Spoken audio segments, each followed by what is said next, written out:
முகிலன் ஒரு நாள் ஸ்கூலுக்கு போயிட்டுருக்கும் போது பப்பர மிட்டாய் விற்கிறவரை பார்க்குறான். அவர் சொல்கிறாரு, நீங்கள் என்னவா கேட்குறீங்களோ அதே மாதிரி உங்களுக்கு மாறிடும் அப்படின்னு சொல்கிறாரு. அந்த மிட்டாய் வாட்ச் மாதிரி அவர் கையில் கட்டினாருன்னா வாட்சாகவே மாறிடும், மோதிரம் மாதிரி செஞ்சாருன்னா மோதிரமாகவே மாறிடும். அதை பார்த்துட்டு எல்லாருக்கும் ரொம்ப சந்தோஷமாக இருந்துச்சு. அப்போ ஒரு பொண்ணு தரணி அப்படின்னு பேர், அந்த பொண்ணு எனக்கு சூட்கேஸ் மாதிரி செய்யுங்க அப்படின்னுச்சு. அவர் சூட்கேஸ் மாதிரி செஞ்சு கொடுக்குறாரு. உண்மையிலேயே ஒரு சூட்கேஸ் ஒரு கைக்கு கிடைக்கிது. அப்போது முகிலன் எனக்கு அந்த பெட்டியோட சாவி வேணும் அப்படின்னு கேட்குறான். சரின்னு அவரும் செய்கிறாரு. உண்மையான சாவி அவன் கைக்கு வருது. முகிலனுக்கு ரொம்ப சந்தோஷம். சரின்னு சொல்லிட்டு வீட்டுக்கு போகிறான். வீட்டுக்கு போய் அவங்க அம்மாட்ட கேட்குறான், அம்மா எனக்கு பசிக்குது, ஸ்நாக்ஸ் வேணும் அப்படிங்கிறான். இல்லைல்ல, நீ சாப்பாடு சாப்பிட்டாதான் நான் கொடுப்பேன் அப்படின்னு சொல்லி ஒரு பாக்ஸில் அதை போட்டு வச்சிடுறாங்க, போட்டு பூட்டிடுறாங்க. இவன் இந்த சாவியை வச்சு அதை திறந்து பார்க்குறான். திறந்துடுச்சு. எனக்கு ரொம்ப சந்தோஷம். அவன் பாட்டுக்கு வேண்டிய ஸ்நாக்ஸ் எடுத்து சாப்பிட்டுட்டு போயிடுறான். அப்போது மறுநாள் ஸ்கூலுக்கு போகும்போது எல்லாருமே வெளியே நின்றுட்டு இருந்தாங்க, கேட்டு திறக்க முடியலை அப்படின்னு சொல்லிட்டு. என்னன்னு கேட்டால் சாவி தொலைஞ்சு போச்சு அப்படின்னு சார் சொல்கிறாரு.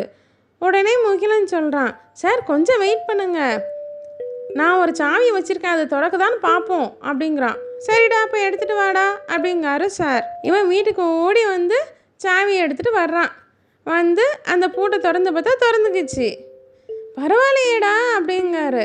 அப்போ இவன் நேற்று நடந்தது சொல்கிறான். சரிடா அதை பத்திரமா வச்சுக்கோடா அப்படின்னு சொல்கிறாரு. அப்போது அதே ஸ்கூலில் தான் இந்த தரணிங்கிற பொண்ணும் படிச்சுட்டு இருந்துச்சு. அதனால் அதை பார்த்துட்டு சொல்லுது, இந்த மாதிரி எனக்கு ஒரு சூட்கேஸ் இருக்குது, அதை திறக்க முடியலை, ஸ்கூல் முடியும் நான் எடுத்துகிட்டு வரேன், எனக்கு திறந்து கொடுக்குறியா அப்படின்னு கேட்குது. முகிலன் ஓகே நான் திறந்து கொடுக்குறேன் அப்படிங்கிறான். இந்த பொண்ணு ஸ்கூல் முடிஞ்சோடனே ஈவினிங் போய் அந்த சூட்கேஸை எடுத்துகிட்டு வருது. இவன் அந்த சாயை வச்சு திறந்து பார்க்கான். அது திறக்குது. திறந்தா உள்ள அழகாக அந்த பொண்ணு மாதிரியே ஒரு பொம்மை இருந்துச்சு. ரொம்ப அழகாக இருந்துச்சு. அந்த பொண்ணுக்கு ரொம்ப சந்தோஷம். ரொம்ப தேங்க்ஸ் உனக்கு அப்படின்னு சொல்லிட்டு அந்த பொம்மையும் சூட்கேஸையும் எடுத்துகிட்டு வீட்டுக்கு போயிடுச்சு. இப்போது வீட்டுக்கு வந்தோடனே இவனுக்கு பசிச்சிச்சு. சரின்னு அந்த ஸ்நாக்ஸ் இருக்க டப்பாவை திறந்து பார்க்குறோம். அந்த சாவி யூஸ் ஆகலை. என்னடா இது திறக்க மாட்டேங்குதே அப்படின்னு நினைக்கிறான். அப்போ தான் அவனுக்கு ஞாபகம் வருது, ஓ அந்த பொண்ணோட பெட்டிக்குள்ளே சாவி தான் இது. இத்தனை நாள் அது எந்த பெட்டிக்குமே பொருந்தலைன்னு சொல்லிட்டு அது ஒர்க் ஆகிருக்கு.